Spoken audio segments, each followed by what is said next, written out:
Assalamu alaikum, barkanku da warhaka, barkanku da jimirin sake kasancewa da mu a wannan tasha tamu mai albarka Hausa Studio.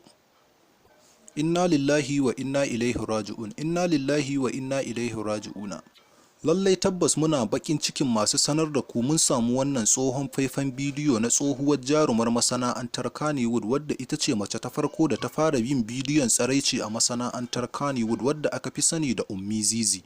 Mai sauraro kar ka manta ka yi kokari ka danna mana alamar liking da kuma subscribe domin ƙara mana ƙwarin gwiwar kawo muku sababbin shirye-shiryen da suka shafi Najeriya gami da Arewa baki ɗaya.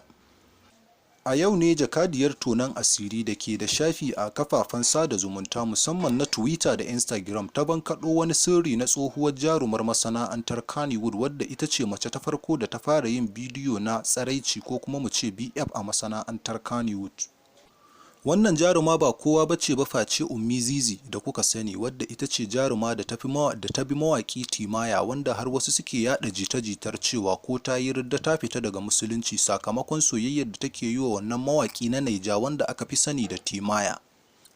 Bayan ta bi mawaki Timaya zuwa garin Legas ta yi abubuwa da dama wanda suke nuna cewa kamar ta fita daga addinin musulunci domin kuwa a wannan lokaci ne aka samu wani ɗan ƙaramin faifan bidiyon ta mai tsawon minti 3 duk da cewa hotonta bai wani fito sosai a cikin wannan faifan bidiyo ba. Amma masana sun tabbatar mana da cewa wannan jaruma ba wata bace ba face Ummi Zizi.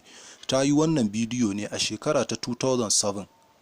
Tun kafin kan duniya ya waye ko kuma mu ce tun kafin mutanenmu na arewa su waye ita ce mace ta farko da ta fara yin irin wannan faifan bidiyo musamman a cikin jaruman masana'antar Kannywood.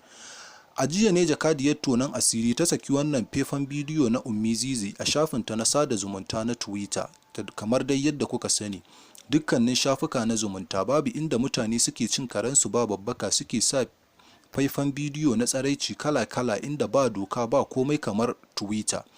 Ta saki wannan faifan bidiyo nata a Twitter domin kuwa a nan ne kadai zaka sa irin wannan bidiyo ba tare da ka fahimci kalubale daga hannun kamfanin ko da suke da wannan platform na kafar sada zumunta ba.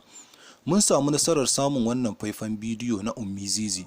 Duk mai bukatar gani ya yi kokari ya mana comment da number wayarsa ko kuma ya bibiyi shafin jakadiyar tonon asiri da ke Twitter ko kuma ya bibiye ta a shafinta da ke Instagram domin ganewa idansa abu na farko da aka fara yi na BF ko kuma mu ce na tsaraici a masana'antar Kannywood. Mai sauraro kar ka manta ka yi kokari ka danna mana alamar liking da kuma subscribe domin ƙara mana ƙwarin gwiwar kawo muku sababbin shirye-shiryen da suka shafi Najeriya gami da Arewa baki ɗaya.